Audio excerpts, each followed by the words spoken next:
Hello everyone, I am a cat lover. For me, little cats are not only pets, but also friends and family members. Maybe that is why every time I hear about an abandoned or endangered cat, I am always ready to find and help them with all my ability. Today, I want to tell you about a true story that I just experienced. A journey to rescue a yellow kitten stuck in a plastic pipe, buried under a pile of rocks. This story is not only a special experience for me, but also a profound lesson about love and responsibility for cats in particular, and animals in general. As I was walking through a corner of unfinished construction, I suddenly heard a faint meow, meow sound coming from somewhere below my feet. At first, I thought it was probably the sound of a stray cat passing by, but the sound kept repeating itself like an urgent cry for help. Listening more closely, the sound came from a pile of rocks and soil, and when I got closer, I discovered a large piece of plastic pipe half buried in the ground. Inside that plastic pipe, a tiny yellow kitten was stuck, its round eyes looking at me in fear.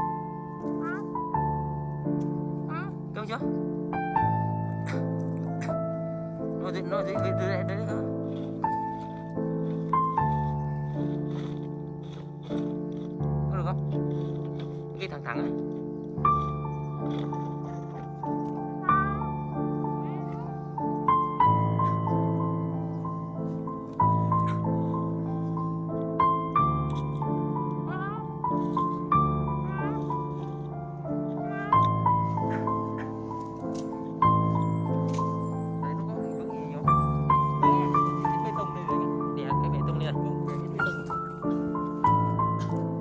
Hay lấy hả đó.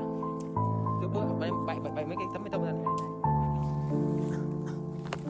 Bày mấy tông ra Tuấn Anh. Xem mấy bê tông ra. Anh em. Để khiêng này lắc.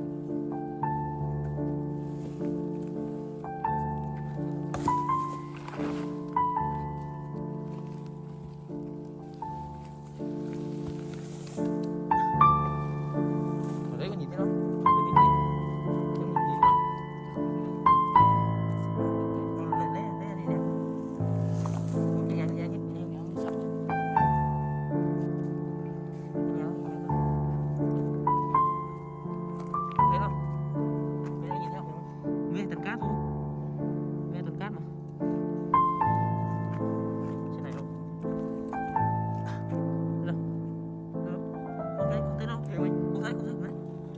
Sâu nó sâu ở bên trong nhỉ?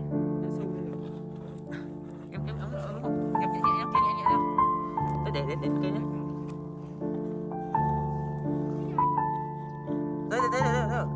Đây nó bên trong con chưa ra. Anh cấn đấy. Bay đã. Có vỡ ống nữa không? Đây vỡ ống này.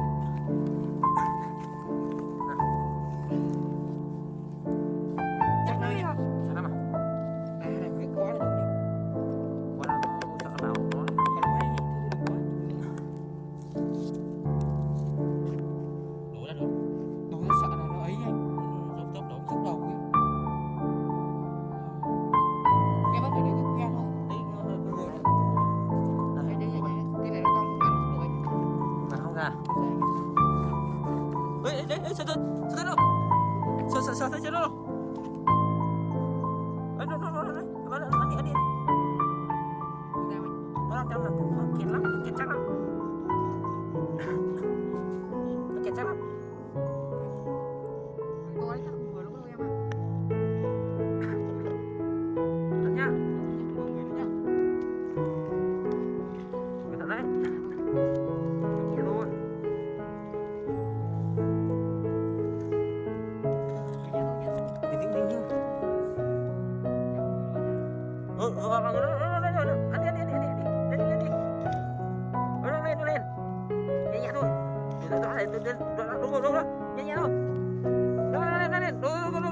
At that moment, I was truly stunned and heartbroken. The skinny, dirty kitten, its eyes covered in dirt and sand, kept making weak meows as if trying to find someone to help it. At that moment, a series of questions appeared in my mind. Why was a kitten stuck in a plastic pipe buried underground like that? Where was the mother cat? Was it abandoned? Or did someone intentionally lock the kitten in there? How long had the kitten been stuck to be so weak? I was really confused and heartbroken when thinking about those things. What do you think? In your opinion, why did this yellow kitten fall into such a situation? And if it were you, what would you do?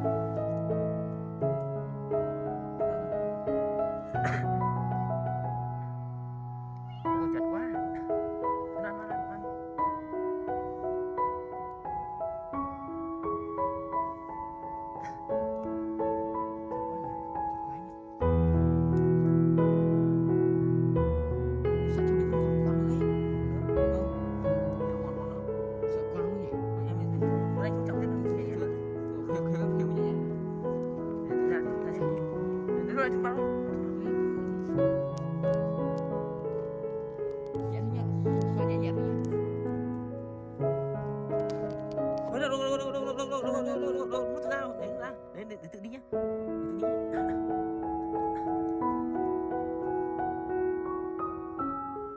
Đây, nó ra nào. Để xem còn nhá. Xem còn không? Hết rồi anh ạ. Đấy chưa? Không còn anh ạ. Còn không? Hết rồi anh ạ. Ủa, không còn nữa. Rồi, nó chạy. Sợ sao? Đây cái ăn. Nó ăn.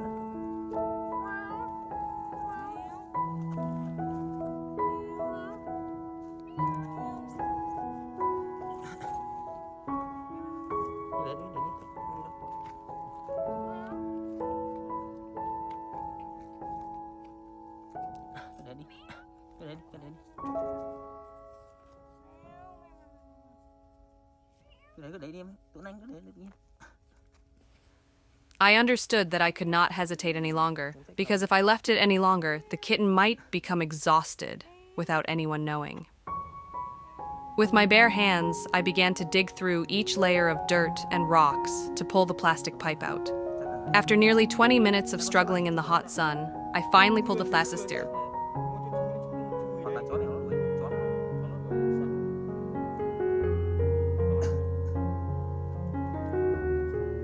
But how to get the kitten out of the plastic pipe was the next challenge.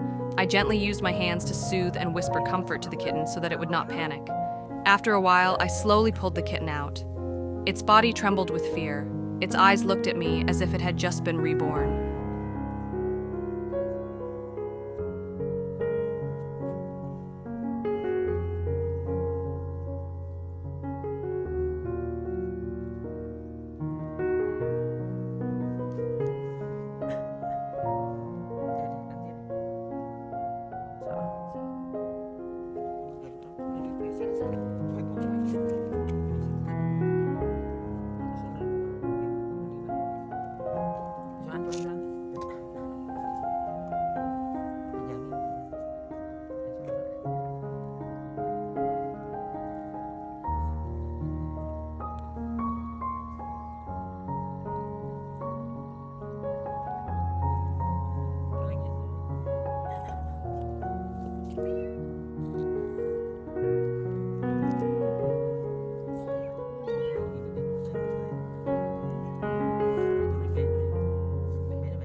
The moment I carried the kitten out, I was truly moved, clearly feeling its weak heartbeat and fragile warmth. I named her Matt because her fur was as golden as honey, and also like the first sweet drop of honey I found in this life. In the early days, Matt was very weak, just lying still in the small nest I lined with a towel. But with each passing day, she got stronger, cried louder, opened her eyes brighter, and started to know how to cling to my hand when hungry. I have always loved cats. But since meeting Matt, I have become more aware of the responsibility and true love for them.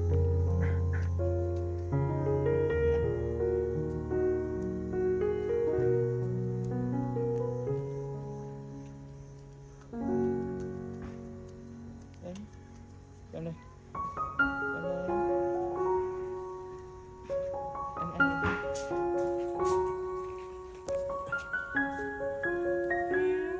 Không có để em chơi tự nhiên em.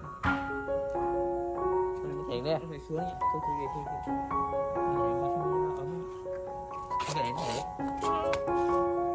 Siêu ấy. Ôi giời. Đây, ra đây.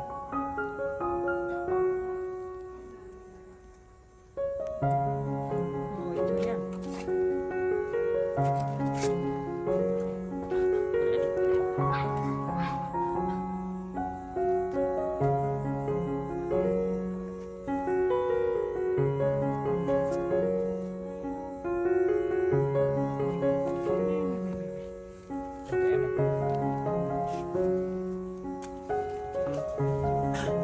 Loving cats is not just about looking at cute cats, but also about being willing to help them when they are at their weakest and loneliest. I realized that there are many stray cats out there who need to be loved, and each of our actions could be their only chance to live. So what do you think I should do? Should I keep the cat or find a new home? Do you have any advice to help the cat grow up healthy and well? I would love to hear from you, cat lovers like me. Thank you for reading this far. I hope Matt's story will inspire you to love and help other cats in need out there. And if you want to follow Matt's journey of growing up, please follow my YouTube channel. Let's spread this love.